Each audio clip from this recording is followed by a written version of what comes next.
When most people see a honey or bumblebee flying around, their initial reaction is to run and duck for cover. Good morning, I'm Kyle Styron from the Stephenville FFA chapter, and where I'm from, bees are celebrated. Stephenville High School prides itself on being the home of the Fighting Yellow Jackets and honeybees. As Stephenville is known as the City of Champions, bees are held to a pretty high esteem in my hometown, just as they should be. At the end of the day, bees are pollinators. Pollination is the way that most plants currently reproduce. As plants are stationary, bees and other pollinators alike serve as transportation devices for pollen from plant to plant, making plant reproduction possible. While pollination is not necessary for the plant to grow and bloom, it is necessary for fruit production to occur. Without pollinators, we would have a great shortage in our food supply. On average, pollinators provide about $3 billion worth of pollination to the global food supply. With 13 million American children going hungry and the amount of available working lands decreasing, we need pollinators to supplement our food supply as much as possible. Unfortunately, in recent years, there has been a decline in pollinators. Some blame this decline on a phenomenon known as colony collapse disorder. This phenomenon, also known as CCD, occurs when the majority of worker bees in a colony disappear, leaving only the queen bee with plenty of food and nursing bees to take care of the colony over the winter. In the year 2000, at the Convention on Biological Diversity, a pollinator crisis was declared and the International Pollinator Initiative was established in order to help with the decline. There are two main threats to the pollinator population. The first is loss of habitat, and the second is pesticides. While pesticides can lead to a decline, I believe the primary reason for a decrease in the pollinator population is due to loss of habitat. As we are entering into a time of urban sprawl, more and more parcels of land that were once homes to bee colonies are being bought up and urbanized. As we speak, arable land is being fragmented into parcels that are no longer agriculturally economical, which leads to these pieces of land being used for other economic purposes, such as shopping malls, parking lots, or other buildings. As the working lands decrease and the pavement is being laid, these bees are losing their homes. Unfortunately, it is not just the bee population that has been affected. The monarch butterfly population in Texas has seen a significant decline over the past 2 decades. Today, the monarch butterfly population averages about 34 million, which is down drastically from the 1 billion butterflies that were seen in 1995. Once again, I believe a major contributor to this decline is rural development and loss of habitat. 28 Texas counties have been selected as focal areas for monarch butterfly habitat creation.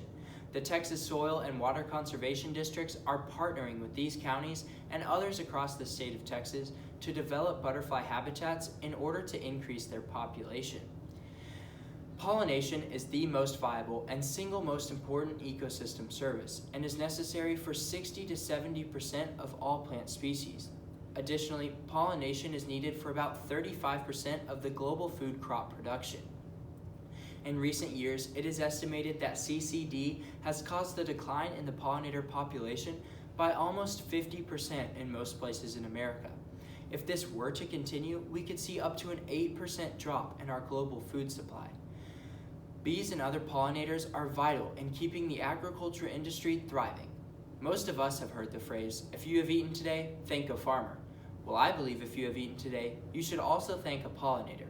About 30% of all fruit consumed by humans, including apples and almonds, needed a pollinator in order to be produced.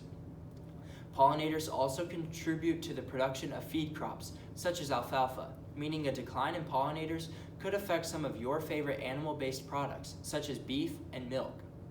Now that you're hopefully all fired up about the decline in pollinators, you might be asking yourself, what can we do to help conserve this part of our ecosystem? There are simple steps that anyone can take to save our bee population, from a backyard gardener to a production-based farmer or rancher.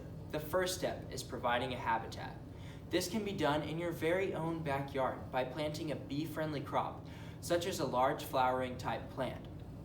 Pollen from flowers is extremely rich in protein and is used to feed and nourish the larva of a colony, allowing this species to thrive. The next step is to provide a water source, typically in the form of a bird bath or another small watering system. Just like all living things, bees need water to survive. and worker bees that are collecting pollen can become severely dehydrated if there's not a water source available. Finally, when using pesticides, being environmentally aware and using this tool responsibly are important in keeping a healthy bee population. Only using pesticides when absolutely necessary and following proper guidelines will help keep these bees pollinating. Most agriculturalists are already stewards of the land, and using good stewardship practices will help increase the pollinator population.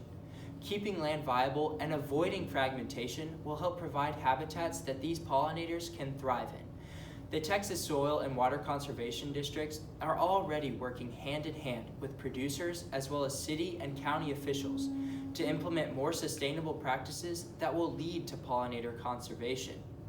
If we can all work together and do our part to help the pollinator population, we will see an increase in their population and ultimately help feed the world. Today, I hope I have opened your eyes to some of the issues agriculturalists are facing with the decline of the pollinator population and given you some information about what you can do to help with this issue. Just as the residents of Stephenville, Texas take great pride in their yellow jackets and honeybees, I hope I have instilled in you a great pride for our pollinators today. Thank you.